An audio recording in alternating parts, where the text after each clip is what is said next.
దైవానుగ్రహంతో అందరూ బాగున్నారని ఆశిస్తూ మాఘపురాణం 2వ అధ్యాయం పారాయణం చేసుకుందామండి. పులి మోగము నుండి గంధర్వుడు ముక్తి నందుట. తొల్లి భృగమహాముని హిమాలయ పర్వత ప్రాంతమున నివసించుచూ ఉండెను. కొన్ని దినములకు లోకమున కాటకము సంభవించినది. హిమాలయ సహ్య పర్వత పరిశ్రమల ముందు మునులకు జపతప యాగములకు కావలసిన వస్తు సముదాయము కూడా లభించినందున నమ్మిన చంద్రుడు శిష్యులను నవలోకించి, నాయనలారా, మణికూటము చాలా పవిత్రమైనది. దాని పొడవులు 124 యోజనములు, వైశాల్యం 128 యోజనములు, ఉన్నతము 80 యోజనములు. అందు ఫలపుష్ప భారిత అనేక తరులత వితాంతం లవంతములు, సెలయేటి జలంబులు, సకల పాపహరణములు, సుఖ పీక బక పర్ణి సముదాయములు, కావాలంబు మరియు సుర యక్ష కిన్నెర సాధ్యాదులు, సంయమించాద్రులు, మహాత్ములు నివసించుచుదురు. కావున అచుటకు పోవుమని శిష్య జనస్య మొదముగా వెడలి మణికూటమున కేగి అందు నివసించుచుండెను.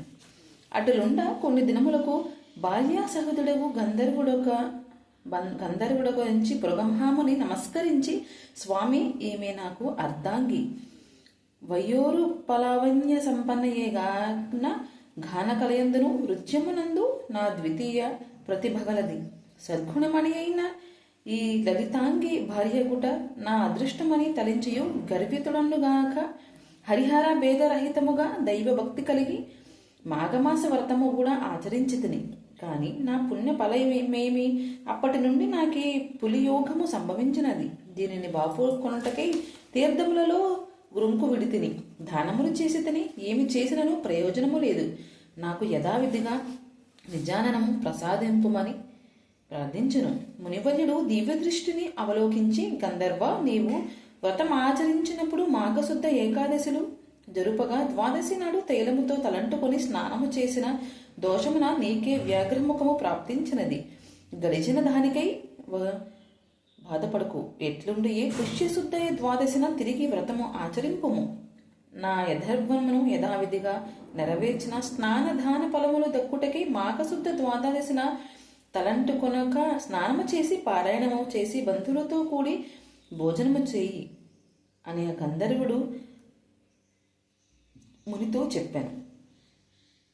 వ్యాఘ్రమునకు బాసి సుఖముగా తిరిగిపోయిన దిలీప మహారాజా, సరుల పాపములను హరించుటకు కృతయుగమును తపయును, త్రేతాయుగమున యజ్ఞ యాగాది క్రతువులను, ద్వాపరయుగమున దేవతారాధనయు, కలియుగమున మాఘ స్నానములు సాధనములై ఉన్నవి. మరియు నీ వ్రతమును 2 విధములుగా ఆచరింపవచ్చును. హరహర మహాదేవ శంభో శంకర. మాఘపురాణం 2వ అధ్యాయం సంపూర్ణమండి. అందరూ బాగుండాలి, అందులో నేను ఉండాలి. నా భక్తి ఛానల్ మీ అందరికీ నచ్చినట్లయితే లైక్ చేయండి, షేర్ చేయండి, సబ్స్క్రైబ్ చేయండి. జ్యోతి భక్తి బ్లాగ్స్.